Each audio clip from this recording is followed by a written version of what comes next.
dan terpaksa ikut bermain dalam sistem seolah-olah normal ini demi keselamatan dirinya. Bukan, ini bukan ucapan saya. Ini adalah ucapan yang diucapkan oleh Gus Dur tahun 2023. Enggak, Gus Durnya sudah enggak ada. Ini diucapkan oleh Gus Dur pada tahun 90-an dalam tulisan sekali lagi tentang Forum Demokrasi.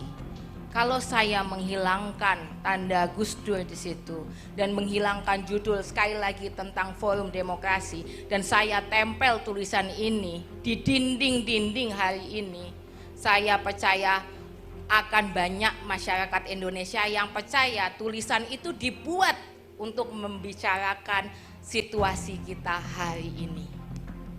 Tapi tulisan tersebut tidak dibuat tahun 2023 yang sayangnya atau ironisnya tulisan tersebut tetap berlaku hingga hari ini.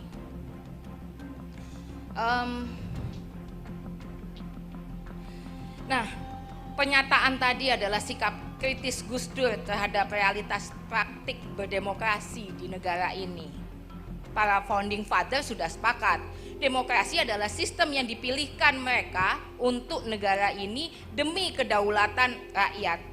Tapi pada kenyataannya demokrasi sudah berjalan atau seolah-olah berjalan. Berbagai upaya menjalankan demokrasi sudah berusaha dijalankan oleh kita bersama. Tapi apa kedaulatan rakyat sudah betul-betul kita rasakan? Atau setidaknya apakah kita sudah melihat jalan dan peta yang terang yang akan mengantarkan kita menuju kedaulatan rakyat itu? Demokrasi seringkali terpusat pada pembangunan, telah berhasil membangun infrastruktur perekonomian, tapi dengan cara menggusur kemanusiaan dan menciptakan ceruk ketimpangan. Demokrasi sejauh ini telah mempersenjatai negara untuk berhadapan dengan rakyatnya.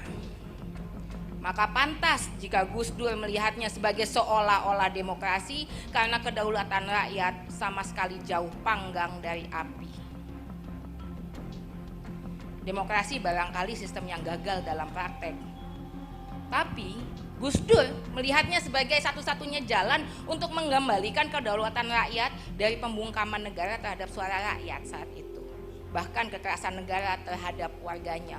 Itu sebabnya pada periode 70, 80, 90 Gus Dur menjajakan gagasannya dari kampung ke kampung ke kampung, dari kota ke kota, mengenalkan berbagai wacana yang menumbuhkan dinamika intelektual. Kita mengenal gerakan Gus Dur ini dalam bentuk lembaga-lembaga non-pemerintah hingga gerakan-gerakan intelektual yang membuka wawasan, membongkar pembungkaman dan meruntuhkan rezim yang secara otoriter mengangkangi kedaulatan rakyat. Apakah Gus Dur berhasil menawarkan gagasan demokrasinya? Untuk itu, untuk memahami apa yang sebenarnya diperjuangkan oleh Gus Dur, yuk kita lihat pertanyaan hari ini. Apabila situasi hari ini seperti apa yang dikatakan Gus Dur pada masa lalu, lalu sebenarnya apa sih kontribusi Gus Dur terhadap demokrasi? Kalau tadi Gus Dur bilang seolah-olah demokrasi, lalu demokrasinya yang seperti apa? Gus Dur beneran gak sih demokratis atau cuman gimmick aja? Kalau yang lain ada yang gimmicknya selepet sarung, ada yang gimmicknya wudu di TV, atau joget gemoy. Jangan-jangan demokrasi ini cuma jualannya Gus Dur aja. Kan lumayan dapat panggung. Coba kita tes, betulkah itu yang dilakukan oleh Gus Dur? Lalu sebenarnya apa kontribusi Gus Dur terhadap demokrasi di Indonesia? Demokrasi seperti yang sudah dikatakan berulang kali adalah tujuan untuk mencapai kedaulatan rakyat. Gus Dur membela rakyat bukan minta dibela rakyat. Hari ini saya sering bingung. Ada begitu banyak komen-komen saya bikin joke tentang paslon A. Wah, pendukung paslon B dan paslon C ngamuk-ngamuk ke saya. Saya bikin joke tentang paslon B, paslon A dan paslon C ngamuk-ngamuk ke saya. Saya bikin joke tentang paslon C, pendukung yang A dan B ngamuk-ngamuk ke saya. Padahal kan saya adil dan merata, saya roasting semua mereka seadil-adilnya. Hari ini kita membela kekuasaan sebegitu besarnya. Tapi apakah betul mereka akan membela kita? Apakah mereka akan membela rakyat? Kekuasaan Gus Dur digunakan untuk membela mereka yang tidak punya kekuasaan. Gus Dur memilih mundur dari kursi kekuasaan untuk kemaslahatan demokrasi dan orang-orang yang selama ini dibelanya. Orang akan bilang hari ini saya bicara kayak gini, orang selalu bilang, yang muji-muji bapaknya terus, berlebihan memuji-muji ayahnya. Ya iyalah, wong ayah saya. Ya saya mau muji ayahnya dia, saya juga nggak kenal. Dan ini kan haul bapak saya.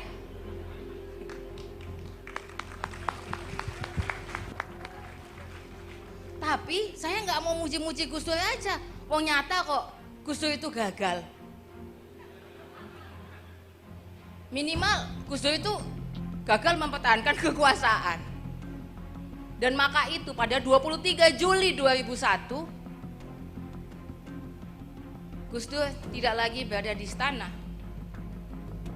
Tapi yang perlu kita ingat saat itu adalah karena ada dua pilihan. Apabila kita dijatuhi dua pilihan, kalau kita mau ngecek apakah seorang pemimpin betul-betul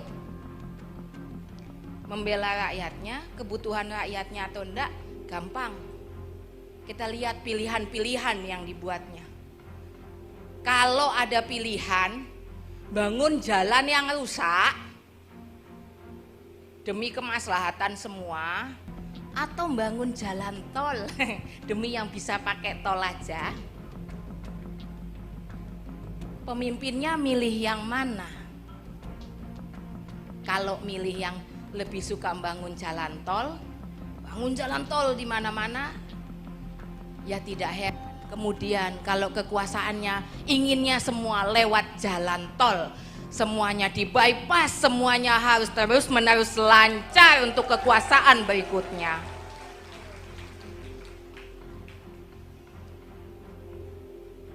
Kalau ada di antara dua pilihan, pilihan mana yang akan dibuat? Itulah yang akan membedakan demokrasinya atau bukan, atau seolah-olah. Gus Dur 23 Juli 2001. Bisa saja semua perangkat kekuasaan ada di tangan Gus Dur. Gus Dur bisa dengan mudah meneruskan, melanjutkan kekuasaan. Karena saat itu Gus Dur tidak sedang berhadapan dengan masyarakat.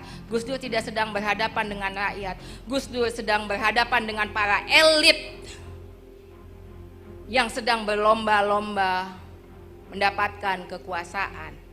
Maka pilihan mana? Apabila antara meneruskan kekuasaan atau berhenti demi kemaslahatan, mundur demi kemaslahatan, tapi itu yang dipilih, maka kita sudah tahu jawabannya. Yang mana yang seolah-olah. Halo, selamat berjumpa dengan saya Anika, pembaca berita podcastnews.id. Saksikan terus konten-konten menarik dari kami. Jangan lupa subscribe, like, dan komen. Terima kasih.